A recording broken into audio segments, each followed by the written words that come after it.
Okay, so this is fairly exciting news surrounding The Witcher 3 on the Switch. My brief history with this game is I originally got it at 3.2. The game ran rather shoddy. It would have low frame rate drops and oftentimes would crash. And then 3.4 came out and I noticed a drastic difference in the gameplay performance as well as the amount it was crashing. And then 3.5 came out and it seemed to have reversed everything to a point that seemed as bad, if not worse, than 3.2. Now that brings us to today, where I heard through a comment on my video that 3.6 had been released. Get out of my way! Now I've only spent a brief amount of time playing around with this version, but from what I can tell immediately, this is all great news from what has come out in this update. In this update, they added touch control support, which is pretty good for any player who plays portable, probably most often in the menus than anything. They added save file integration with GOG, Steam, and versions of the game for the Switch from different regions. So this is actually fantastic and one of the coolest features that they've added to this version, and that is the ability to transfer your saves from Steam over to the Switch or through GOG or vice versa. No problem at all. I was easily able to save and upload my game to the Steam cloud, but I was unable to open it through Steam because I do not own the expansions, nor do I own The Witcher, because I own it, well, I don't own it, but I am borrowing it through the library shared program on Steam. This is a really cool feature that I didn't even think about updating into the game, and I'm really happy that they did, because this allows a player to play the game portably, then go home and in makeshift console this game to 60 frames a second at 4K. They also added more text languages, which doesn't really apply to me much. Added more graphical options, which this is actually the most fascinating part I found about this update. Because during the time of the early updates this game came around, there was a hacked version that some hackers had revealed that there were hidden menus within the game.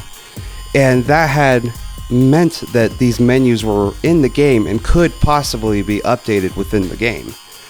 And now it is evidently so that that was true. Now this is easily and by far the most important part of this update, but we'll get back to this later on in this video.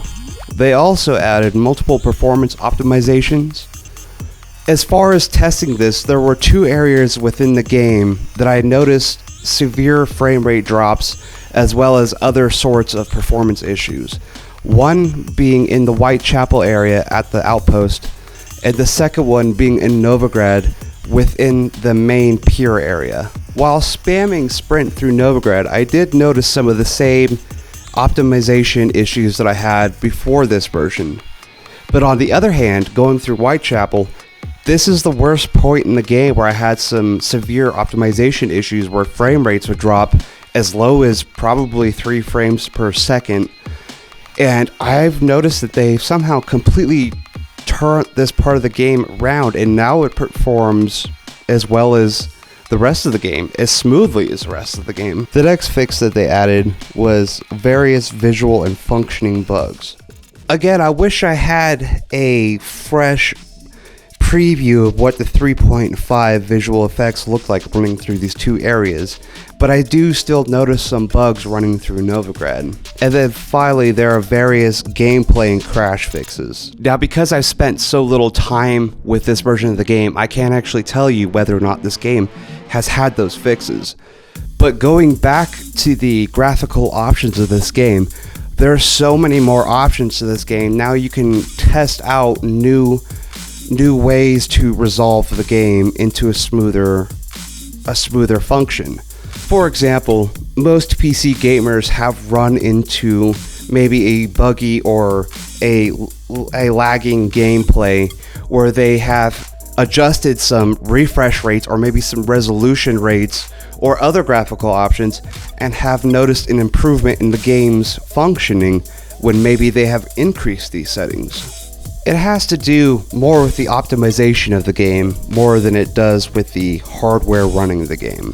So now that these options are within the game, If the game crashes or you start to experience performance issues, you can go and adjust certain graphical settings to see if it helps improve the game at all. And it's still very much so missing a large chunk of the graphical options that are missing from the PC version, including some of the larger options like the refresh rate and the resolution. Those are locked because of how minimalistic they are. 3.5 may have been the worst update in my opinion, but 3.6 is easily the best update by far, and it makes this perfectly spherical game feel even more well-rounded. If you have The Witcher 3 on Switch, make sure that you're updated to the 3.6 by going onto the Switch operating system, highlighting The Witcher 3, then pressing the plus button. You will see which version you're on and will also be able to manually update if you are not. Anyway, thank you for watching.